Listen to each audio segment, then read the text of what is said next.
இந்த ஆசுர விவாகம்னா என்னென்னா கொஞ்சம் வலுக்கட்டாயமாக பிடிச்சி இழுக்கிறது ஆசுர விவாகம். அடுத்தது காந்தர்வ விவாகம், சடங்கு கிடங்கு இவாளை தளிகை பண்ணி வச்சு முந்தின நாள் மாப்பிள்ளை அழைப்பு பண்ணி அதெல்லாம் ஒன்றுமே பண்ண வேண்டாம்.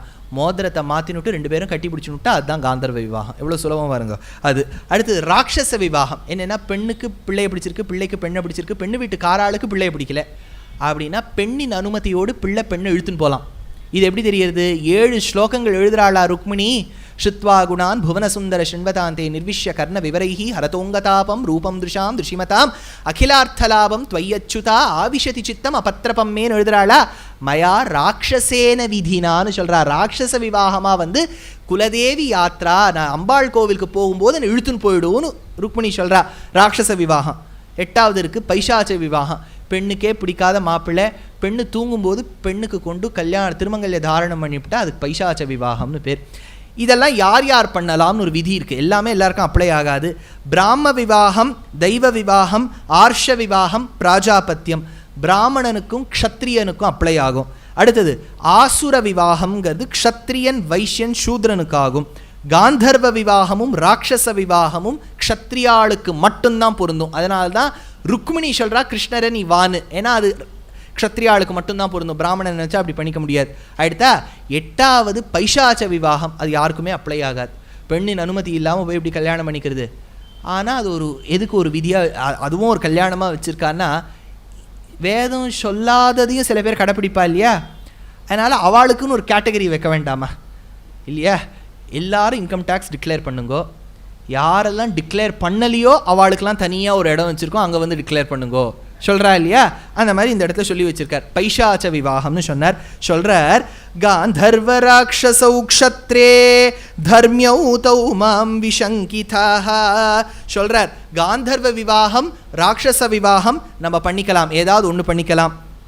அப்பா அவள் கொஞ்சம் யோசிக்கிறாளாம் சகுந்தலா. எந்த பெண்ணும் யோசிக்க மாட்டாளா. அப்பா வெளில போயிருக்கார், போயிட்டு வரத்துக்குள்ளே பெண்ணு கல்யாணம் எடுத்துனா எப்படி. அதனால் யோசிக்கிறாளாம். ஆத்மனோ பந்துராத்மைவ கதிராத்மைவ சாத்மனஹ ஆத்மனோ மித்ரமாத்மைவ ததாத்மா சாத்மனஃ பிதா ஆத்மனைவாத்மனோதான கர்த்துமர்ஹசி தர்மதஹ. அதுக்கு இந்த துஷ்யந்தன் சொல்கிறான், the best friend to one is nobody else but oneself. நம்மளே தான் நமக்கு தோழன். நம்ம கஷ்டத்தில் இருக்கும்போது நம்மளே தான் நமக்கு மோட்டிவேட் பண்ணிக்கணும். அதனால் நமக்கு நம்மளே நண்பர்கள். அதனால் you are the deciding authority for your self. Decide your self அப்படின்னு துஷ்யந்தன் சகுந்தலையை பார்த்து சொல்கிறான். அதுக்கு அவள் சொல்கிறா, நீ படித்தவன் ராஜா, ஒரு வேளை சாஸ்திரத்தில் இருக்கிறது தான் நீ சொல்லியிருப்ப, அதனால் நான் ஒத்துக்கிறேன். ஆனால் ஒன்றும், இப்போ நானும் நீயும் காந்தர்வ விவாகம் பண்ணி ஒரு குழந்தை பிறந்துதானே, அதுதான் யுவராஜாவாகணும்னு கேட்டாலாம். சத்தியம் பண்ணி கொடுத்தான். ஆயிடுத்தா. இப்போது ஒரு பிள்ளை பிறந்தது, உறவெல்லாம் ஆகிட்டோம், அவன் நாட்டுக்கு போயிடுறான், இவ ஆசிரமத்தில் இருக்கா, ஒரு குழந்தையை பெற்றெடுக்கிறா. அந்த குழந்தைக்கு சர்வதமனன் அப்படின்னு பேர். இந்த சர்வதமனன் ரொம்ப ஆச்சரியமான குழந்தை. அது வளர்ந்து வருகின்றது. சரி, இந்த குழந்தைக்கு நல்ல வயசு வந்த உடனே அது சொல்கிறது, அம்மா எல்லாரும் ஸ்கூலில் இனிஷியல்லாம் போட்டுக்கிறாம்மா, நேக்கும் போட்டுக்கணும்னு ஆசை, எதமாக போட்டுக்கிறதுன்னா இவளுக்கு ஆசை டி சர்வதமனன் போட்டுக்கோ அப்படின்னு. ஆனால் டீனா அது என்னன்னு கேட்கும். அதனால் முதல்ல இந்த டி கிட்டேருந்து போய் பர்மிஷன் வாங்கிக்கலாங்கிறதுக்காக குழந்தைய கூட்டு நேராக போகிறா துஷ்யந்தனின் அரண்மனைக்கு. அப்போ அவள் சொல்கிறா, நான் தான் சகுந்தலா வந்திருக்கேன் ஞாபகம் இருக்கான்னா. துஷ்யந்தன் மறந்து போயிடுறான்.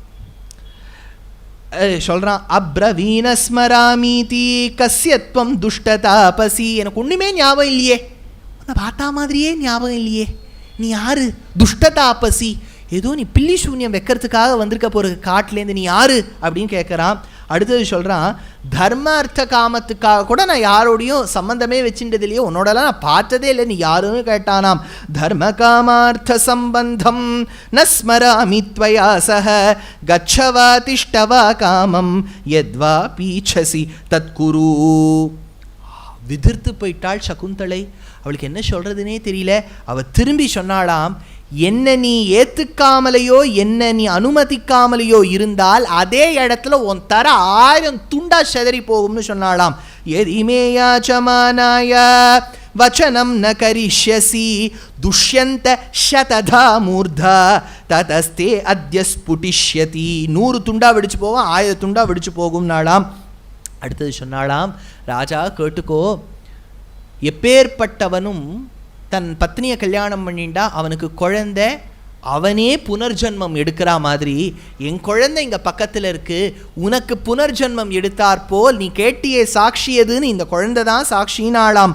புத்ராம் நோ நரகாத் யஸ்மாத் பிதரம் த்ராயதே சுதஹ தஸ்மாத் புத்திர இதி ப்ரோக்தஹ ஸ்வயமேவ ஸ்வயம்புவா. அடுத்தது சொல்றா, நீ உன் பத்னியை மதிக்க கற்றுக்கோ துஷ்யந்தா. நான் உன் பத்னியாக இருந்து உன் குழந்தைய தாங்கி பெற்றிருக்கேன், இன்னைக்கு நான் யாருன்னே தெரியலேன்னு சொல்கிறியே துஷ்யந்தா. ஒன்னே ஒன்று கேட்டுக்கோ, ஒருவனின் பாதிதான் பத்னி. She is not the half, she is the better half. இது பெரிய கஷ்டம். என்னென்னா லக்ஷ்மி அஷ்டோத்திரத்தில் வருது, பிரகிருதிம் விக்ருதிம் வித்யாம் சர்வபூதஹித பிரதாம் ஸ்ரத்தாம் விபூதிம் சுரபிம் நமாமி பரமாத்மிகாம் அப்படின்னு வருதா. பரமாத்மிகாம்னா பரமாத்மாவுக்கு ஆத்மிகையா பரமாத்மிகையா இருப்பவள். அர்த்தம் என்னன்னா பெட்டர் ஹாஃப்னு அர்த்தம். பரமாத்மிகானா பெருமாளுக்கு பெட்டர் ஹாஃப் மகாலட்சுமின்னு அர்த்தம். சரி, இப்போ 0.4 பெருசா 0.6 பெருசா? 0.4 பெருசா 0.6 பெருசா? 0.6 பெருசு இல்லையா? இப்போது நீங்கள் 0.4 ஒன்று இருக்குது, 0.6 ஒன்று இருக்குது. அதனால் நீங்கள் 0.6 0.4 விட பெருசுன்னு சொல்லுவேள். 0.5 பெருசா 0.5 பெருசா? ரெண்டும் ஈக்குவல் தானே. அப்படின்னா இது ஒரு பாதி அது ஒரு பாதி. பாதியில் எது பெட்டர்னு எப்படி சொல்ல முடியும்? நான் சொல்கிறது புரியுறதா உங்களுக்கு? இப்போது வெவ்வேறு நம்பராக இருந்தால் 4 5னா 5 4 விட பெருசுன்னு சொல்வேள். 3 4 இருந்தேன்னா 4 3 விட பெருசும்பேள். 3 3 இருந்தால் 3 இஸ் ஈக்குவல் டு 3 தானே. இப்போ இவர் ஹாஃப், இந்த மாமாவை பார்த்து ஹாஃப், அந்த மாமி இன்னொரு ஹாஃப் அப்படின்னு சொல்லணும். இவர் ஹாஃப், அந்த மாமி பெட்டர் ஹாஃப் இல்லையா? எங்கேயோ இடிக்கிறதா? பெட்டர் ஹாஃப் அப்படின்னா எங்கேயோ இடிக்கிறது. அதுக்கு என்னன்னு கண்டுபிடிக்கலான்னு யோசிச்சோம். ஏன்னா ஆங்கிலத்திலே அப்படி தான் சொல்லுவா, பெட்டர் ஹாஃப். சம்ஸ்கிருதத்துலேயும் பெரியவாள்லாம் எடுத்துருக்கும் போது Mahalakshmi is the better half அப்படிங்கிறா. இதுக்கு எப்படி கண்டுபிடிக்கலான்னு நான் உட்காந்து பிலானியில் இருக்கும்போது யோசித்தேன். இன்ஜினியரிங் தான் ஏறல, மூளைக்கு இதாவது ஏறட்டோன்னு உட்காந்து யோசிச்சுட்டு இருந்தோம். அப்புறம் நானும் என் ஃப்ரெண்டும் சேர்ந்து ஒரு ஃபார்முலா கண்டுபிடிச்சோம். எல்லாம் பரமாத்மிகாலேருந்து ஒரு ஃபார்முலா போட்டாச்சு. என்னென்னா 0.48 அப்படின்னு டெசிமல் டிஜிட்ஸ் சொல்கிறேன்னு வச்சுக்கோங்க. அதை நீங்கள் எவ்வளவுக்கு அப்ராக்சிமேட் பண்ணுவேள்?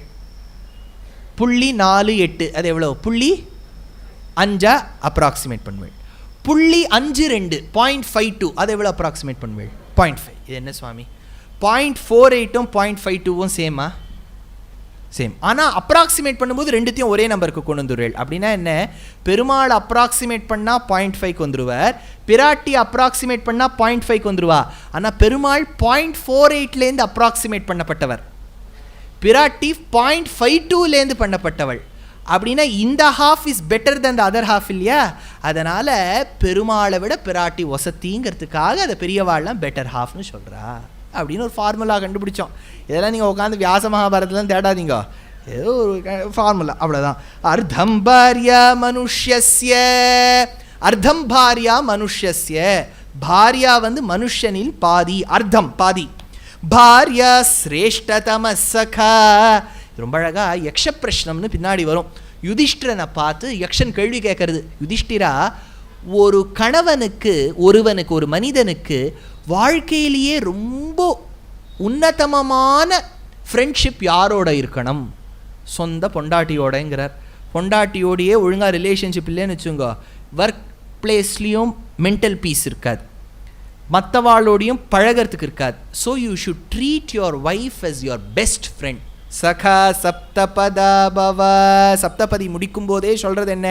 இவர்தான் உனக்கு பெஸ்ட் ஃப்ரெண்ட், இவோதான் உனக்கு பெஸ்ட் ஃப்ரெண்ட், சஹதர்ம சரித்தவன் தான் சொல்கிறோம். அதனால சொல்கிறாளாம், பாரியா சிரேஷ்டதம சகா பாரியா மூலம் த்ரிவர்கஸ்ய. பாரியா மூலம் த்ரிவர்கஸ்ய, தர்ம அர்த்த காமங்கள் சம்பாதிப்பதற்கு பத்னி தான் சப்போர்ட்டிவாக இருக்கணும். தர்மம் பண்ணுறதுக்கும் பத்னி சப்போர்ட்டிவாக இருக்கணும் இல்லையா? ஒருத்தருக்கு நல்லது பண்ணுறோன்னு நினச்சா குடுங்கோன்னு சொல்லணும், தர்மம். அர்த்தம், ஒரு சம்பாதிக்கணும்னு வச்சுட்டாலும் நேர் வழியில் சம்பாதிக்கிறதுக்கு கூட பத்னி இருந்து உறுதுணையாக இருக்க வேண்டும். காமம், ஒரு பிள்ளை அதெல்லாம் வளர்த்து கொடுப்பதற்கும் பத்னியின் ஆறுதல் தேவை. 4வது சொல்லலையான்னு கேட்டார். பாரியா மூல்யம் தரிஷ்யதா, மோட்சம் பெறுவதற்கும் பத்னி உறுதுணையாக இருக்கணும். இல்லை பாரதம் கேட்டால் நல்லதுன்னு சொல்கிறா, கூட வரியான்னு கேட்டால் வந்துடுறா, மாமி கேட்டால் மாமா வந்துடுறார். இவாளுக்கு திவ்ய தம்பதிகள்னு பேர். பெருமாளும் தாயாருமா 2 பேரும் ஒன்றா சேர்ந்து வராதவா நாளைக்கு வந்துடுவா, அவ்வளோதான், கவலைப்படாதீங்க. அதனால் பல பேர் கவலைப்படுவா, கூட்டா வரமாட்டேங்கிறாரு, என்ன பண்ணுறது, இதை போய் நீங்கள் அப்படியே பகவான்கிட்ட பிரார்த்தனை பண்ணுங்க, வந்துருவார் நாளைக்கு. சண்டே தானே, சீரியல்லாம் இருக்காது. அதனால் பாரியா மூலம் திரிவர்கஸ்ய பாரியா மூலம் தரிஷ்யதா. மேலே சொல்கிறா, அதான் பாரதத்தில் கதை மட்டும் முக்கியம் இல்லை, அவள் சொல்லக்கூடிய கருத்துக்கள்லாம் பாருங்க. கருத்துக்களில் சொல்கிறா, சகுந்தலா துஷ்யந்தனை பார்த்து சொல்கிறா, ஒரு அப்பா என்னெல்லாம் ஆசீர்வாதம் குழந்தைக்கு பண்ணணுங்கிறா. அங்காதங்காத் சம்பவசி ஹிருதயாத் அதிஜாயசே ஆத்மாவை புத்திரநாமாசி சஜீவ சரதசதம். ஒரு பிள்ளை ஓடி விளையாடின் வருது, அது அப்படியே உடம்பெல்லாம் போட்டு போர் அப்படின்லாம் அப்படி விளையாடின்னு வருது. அப்போ விளையாடும்போது அந்த அப்பா மடியில் உட்காத்தி வைக்கணும், பிள்ளைய முடிய கோதி விழணும், நெத்தியில் முத்தம் கொடுக்கணும்னு சாஸ்திரம் சொல்கிறது. சொல்லிட்டு ஒரு மந்திரத்தை சொல்லணுமா, அங்காதங்காத் சம்பவசி ஹிருதயாத் அதிஜாயசே ஆத்மாவை புத்திரநாமாசி சஜீவ சரதசதம். நீ 100 வருஷம் வாழ்வாய் என் பிள்ளாய். அங்காதங்காத் சம்பவசி, நான் குள்ளமா இருக்கா மாதிரி நீயும் குள்ளமா இருக்கியே, அங்காதங்காத் சம்பவசி. நான் யாரையோ ஓரக்கண்ணில் பார்க்குற மாதிரி நீயும் பார்க்குறியே, அங்காதங்காத் சம்பவசி ஹிருதயாத் அப்பி. நான் நினைக்கிறதையே நீ நினைக்கிறியே, வேவ் லென்த் மேட்ச் ஆறுதே. ஆத்மாவை புத்திரநாமாசி, என் ஆத்மா தான் என் பிள்ளையா பிறந்திருக்கோ என்னமோ. சஜீவ சரதசதம், நீ நன்னா வாழணும். இது இங்கே ஆதி பர்வால துஷ்யந்தனை பார்த்து கன்வ மகர்ஷியின் வளர்த்த பெண், விஸ்வாமித்திரரின் பெண் சகுந்தலாவானவள் உபதேசம் பண்ணுறா. பின்னாடி வனப்பர்வா ஆன உன்ன கடைசியில் இந்த யக்ஷ பிரஷ்னம் வரும்போது யக்ஷன் கேள்வி கேட்குறான். இதெல்லாம் ஞாபகம் வச்சுக்கோங்க, அப்போ தான் உங்களுக்கு அந்த க்ளூ கிடைக்கும். என்ன அழகாக கேட்குறான், ஒருவனின் ஆத்மா யார்? ஹூ இஸ் த ஆத்மா ஃபார் அ மேன்? அதுக்கு அவர் சொல்கிறார், மனுஷ்யஸ்ய ஆத்மா சக புத்திரஹா, ஒரு மனிதனின் ஆத்மா அவன் பிள்ளை. பராசரருக்கு பிள்ளை யார்? வியாசர். அவ்வளோதான், ஞாபகம் அது வச்சுக்கணும். பராசர ஆத்மஜம்னு வருது இல்லையா? ஆனால் பாருங்கோ, பேரன்னு சொல்லும்போது, கொள்ளு பேரன்னு சொல்லும்போது நப்தாரம்னர், பேரன்னு சொல்லும்போது சக்தேஹே பௌத்திரம்னர், பௌத்திரன் பேரன்னர். புத்திரன் தானே சொல்லியிருக்கணும் பராசரரை பற்றி சொல்லும்போது, பராசர புத்திரன்னு சொல்லியிருக்கணும் இல்லையா? பராசர ஆத்மஜம்னர், பராசரரின் ஆத்மா வியாசர்னர். அர்த்தம் என்னன்னா, அப்பாவின் ஆத்மா பிள்ளையானபடியால் பராசராத்மஜம்.